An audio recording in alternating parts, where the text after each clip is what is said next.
BJP party के 10 सबसे प्रशंसनीय नेता। नंबर 10, प्रमोद महाजन। एक नाम है जो बीजेपी की हर बड़ी जीत में था, पर हर मंच पर नहीं दिखता था। प्रमोद महाजन, आप भूल गए ना, यही तो समस्या है। 1984 में बीजेपी को सिर्फ 2 सीटें मिली थीं, 2, और 15 साल बाद यही पार्टी सत्ता में आई। इस बदलाव के पीछे एक इंसान था, और उस इंसान का नाम था प्रमोद महाजन। 1990 का दशक, बीजेपी के पास पैसे कम थे, संगठन थका हुआ था, सत्ता से बाहर थे। तब महाजन ने एक ऐसा काम किया जो उस जमाने में किसी राजनेता ने नहीं सोचा था। उन्होंने चुनाव को एक बड़े जन अभियान की तरह चलाया। पहली बार बीजेपी ने विज्ञापन एजेंसी का उपयोग किया। पहली बार पार्टी की छवि बनाई गई। पहली बार जनता को दिखाया गया कि यह पार्टी सिर्फ एक छोटा सा दल नहीं। 1999 का चुनाव, अटल जी की सरकार एक वोट से गिर गई थी, सिर्फ एक वोट, और उसके बाद हुए चुनाव में महाजन ने अभियान संभाला। राष्ट्रीय जनतांत्रिक गठबंधन ने 303 सीटें जीती। अटल जी पूरे 5 साल के लिए प्रधानमंत्री बने। जो दिखता है वही बिकता है, यह समझ बीजेपी को महाजन ने दी। पर अब एक ऐसी बात सुनो जो जानकर दिल भारी हो जाएगा। 2006 में उनके सगे भाई प्रवीण महाजन ने उन्हें गोली मार दी। जो इंसान पूरी पार्टी को एकजुट रखता था, उसका अपना घर बिखर गया। 3 मई 2006 को वो दुनिया छोड़ गए। जिसने पार्टी का दिया जलाया, वो अपने घर की रोशनी ना बचा सका। नंबर 9, अरुण जेटली। 1947 से 2017 तक 70 साल। इन 70 सालों में भारत में एक ऐसी समस्या थी जो हर राज्य में अलग अलग थी। उत्तर प्रदेश में एक मूल्य, महाराष्ट्र में दूसरा। ट्रक वाले रात को राज्य की सीमा पर रुकते थे, घंटों इंतजार करते थे, अलग अलग कर भरते थे। व्यापारी परेशान था, आम आदमी महंगाई झेलता था। इसे ठीक करने की कोशिश पहले भी हुई, पर नहीं हुई। 1 जुलाई 2017 को अरुण जेटली ने जीएसटी लागू किया। एक देश एक कर, 70 साल में पहली बार। जेटली के बारे में दिल्ली में कहावत है, सर्वोच्च न्यायालय में अरुण जेटली के खिलाफ लड़ना हो तो घर पर बैठो। देश के सबसे धारदार वकीलों में एक। राजनीति में आए तो वहाँ भी सबसे आगे, पर एक आदमी सिर्फ दिमाग से नहीं, जिगर से भी लड़ा। 2019 में गुर्दा प्रत्यारोपण हुआ, फिर कैंसर हुआ। अस्पताल के बिस्तर पर भी बजट की फाइलें पढ़ते रहे, काम रुका नहीं। 24 अगस्त 2019 को दिल्ली के एम्स में उनका निधन हुआ। दर्द अपना था, देश का काम अपना था, दोनों साथ चले। नंबर 8 पर एक ऐसे नेता हैं जिनका नाम आज देश के सबसे बड़े रेलवे जंक्शन पर लिखा है, पर उनकी मौत का रहस्य आज भी बंद किताब है। एक रात, एक ट्रेन, एक लाश, क्या हुआ था उस रात? नंबर 8, पंडित दीनदयाल उपाध्याय। जनवरी 1968, मुगलसराय रेलवे स्टेशन, जो आज उन्हीं के नाम से पंडित दीनदयाल उपाध्याय जंक्शन कहलाता है। उस रात एक ट्रेन रुकी और उसमें जनसंघ के अध्यक्ष की लाश मिली। हत्या हुई, दुर्घटना थी, 2026 में भी जवाब नहीं। पर सबसे दिलचस्प बात यह है कि जिस इंसान की मौत का रहस्य आज तक नहीं सुलझा, उसके विचार आज 140 करोड़ लोगों की जिंदगी को प्रभावित कर रहे हैं। उनका कंसेप्ट था अंत्योदय, यानी सबसे आखिरी कतार में खड़े इंसान का उत्थान पहले। आज बीजेपी सरकार की हर बड़ी योजना, पीएम आवास, उज्ज्वला गैस, जनधन खाता, सब उसी अंत्योदय की सोच पर खड़ी है। और ये आदमी इतना सादा था कि कार्यकर्ता कहते थे, ये नेता है या सन्यासी, कोई दिखावा नहीं, कोई महल नहीं, जड़ें जमीन में होती हैं, नाम पत्थरों पर। दीनदयाल ऐसे ही रहे। नंबर 7 पर वो नेता है जो रात के 11 बजे भी किसी अनजान आदमी का संदेश पढ़कर कार्रवाई करती थी, और जिनकी जिंदगी का आखिरी संदेश भी देशभक्ति का था। वो कौन थी? नंबर 7, सुषमा स्वराज। 2015, यमन, वहाँ गृह युद्ध हुआ, हजारों भारतीय मजदूर फंसे हुए थे। एक आम परिवार ने सोशल मंच पर लिखा, मेरा भाई वहाँ फंसा है, कोई सुन रहा है? रात के 11 बज रहे थे और सुबह होते होते विदेश मंत्रालय की टीम उस इंसान तक पहुँच चुकी थी। यह सुषमा स्वराज थी। राजनेता सोशल मंच पर दूसरों की आलोचना करते हैं, सुषमा जी वहाँ लोगों की समस्याएं सुनती थी। अंतर समझ में आया, दिल्ली की पहली महिला मुख्यमंत्री, लोकसभा में विपक्ष की पहली महिला नेता, और फिर भारत की विदेश मंत्री। 1999 में कर्नाटक के बेल्लारी से सोनिया गांधी के खिलाफ चुनाव लड़ा। एक हिंदी भाषी नेता, कन्नड़ इलाके में उन्होंने कन्नड़ सीखी, कन्नड़ में भाषण दिए, हारी, पर 3,58,000 वोट मिले। पूरे देश ने कहा यह हार नहीं, जीत है। 6 अगस्त 2019, धारा 370 हटाई गई। उसी रात सुषमा जी ने सोशल मंच पर लिखा, आभारी हूँ जीते जी यह देख सकी, और उसी रात उनका निधन हो गया। जिंदगी का आखिरी संदेश भी देशभक्ति था। नंबर 6 नितिन गडकरी। एक आंकड़ा 2009 में रोज 12 किलोमीटर, 2020-21 में रोज 37 किलोमीटर। राजमार्ग निर्माण की रफ्तार 37 किलोमीटर रोज हर एक दिन। यह काम किसने किया? नितिन गडकरी। 2014 से 2024 तक सड़क परिवहन मंत्री। दिल्ली मुंबई द्रुतगामी मार्ग, चारधाम महामार्ग, समृद्धि महामार्ग सब उन्हीं के कार्यकाल की देन है। पर सबसे जरूरी बात सुनो, गडकरी बीजेपी के उन चुनिंदा नेताओं में से हैं जिन पर विपक्ष की कोई ठोस भ्रष्टाचार का आरोप नहीं लगा सका। 10 साल मंत्री रहे, सबसे बड़ी मंत्रालयों में से एक संभाला और आरोप नहीं। आज की राजनीति में यह उपलब्धि कोई छोटी नहीं है। जो नेता सड़क बनाता है उसका रास्ता खुद साफ रहता है। नंबर 5 योगी आदित्यनाथ। 2017 से पहले का उत्तर प्रदेश। रात को निकलो डर लगता था, माफिया खुलेआम घूमते थे, लड़कियां कॉलेज जाती थीं तो रास्ते में टोलियां पीछे पड़ जाती थीं। जो जमीन जिसकी वो जिसके गुंडे ज़्यादा ताकतवर हो। 2017 में एक सन्यासी मुख्यमंत्री बना, नाम योगी आदित्यनाथ। पहले 100 दिनों में एंटी रोमियो दस्ता बना, माफियाओं पर बड़े कानून लगाए, अवैध निर्माणों पर बुलडोजर चला।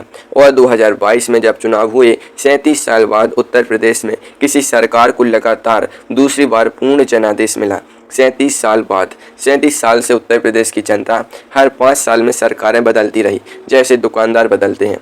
पर 2022 में जनता ने कहा नहीं, यही रहेगा। और एक बात जो बहुत कम लोग जानते हैं, योगी आदित्यनाथ में बचपन से ही संन्यास की राह चुनी। कोई परिवार नहीं, कोई निजी संपत्ति नहीं, इसलिए आज भी विरोधी उन पर निजी भ्रष्टाचार का कोई ठोस आरोप नहीं लगा पाते। जो खुद से बेफिक्र हो जाता है वही दूसरों की सच में फिक्र कर सकता है। अब हम आते हैं उन 4 नेताओं पर जो बीजेपी की असली रीढ़ है। नंबर 4 लाल कृष्ण आडवाणी। 1984 बीजेपी को मिली 2 सीटें, सिर्फ 2, पूरे देश में 2 सीटें। उस वक्त बीजेपी में एक वरिष्ठ नेता थे लाल कृष्ण आडवाणी। उन्होंने हार नहीं मानी। 1990 में रथ यात्रा निकाली सोमनाथ से अयोध्या तक राम मंदिर के लिए। पूरे देश में एक लहर आई। नतीजा 191 में बीजेपी 120 सीटें जीती। 1991 में बीजेपी 120 सीटें जीती, फिर 1996 में 161 सीटें। इस पूरे सफर में आडवाणी थे पार्टी के स्तंभ। पर अब सुनो वो हिस्सा जो रूह को छू जाता है। 2004 में प्रधानमंत्री उम्मीदवार बने, हारे। 2009 में फिर उम्मीदवार बने, हारे। 2014 में मोदी जी की आंधी आई और आडवाणी जी पीछे हो गए। जिसने पेड़ लगाया उसकी छांव में दूसरा बैठा। पर 2024 में एक पल आया।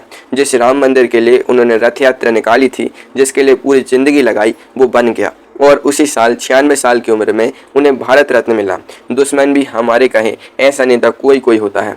और आडवाणी जी वो नेता हैं जिन्होंने पाया तो कम पर दिया बहुत ज़्यादा। Number 3 doctor Shyama Prasad Mukherjee. 1953 कश्मीर। उस जमाने में अपने ही देश के एक हिस्से में जाने के लिए परमिट लगता था। हाँ, अपना देश, अपनी जमीन पर घुसने के लिए कागज चाहिए।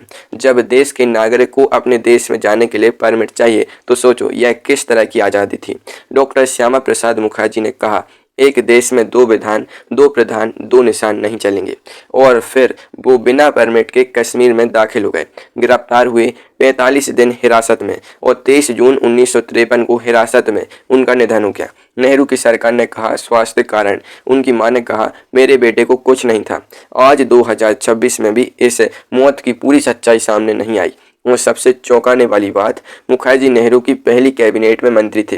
उन्हीं नेहरू के साथ काम किया। धारा 370 और पाकिस्तान नीति पर मतभेद हुए। 1950 में इस्तीफा दिया, 1951 में जनसंघ बनाया और 1953 में उन्हीं की सरकार की हिरासत में शहीद हो गए।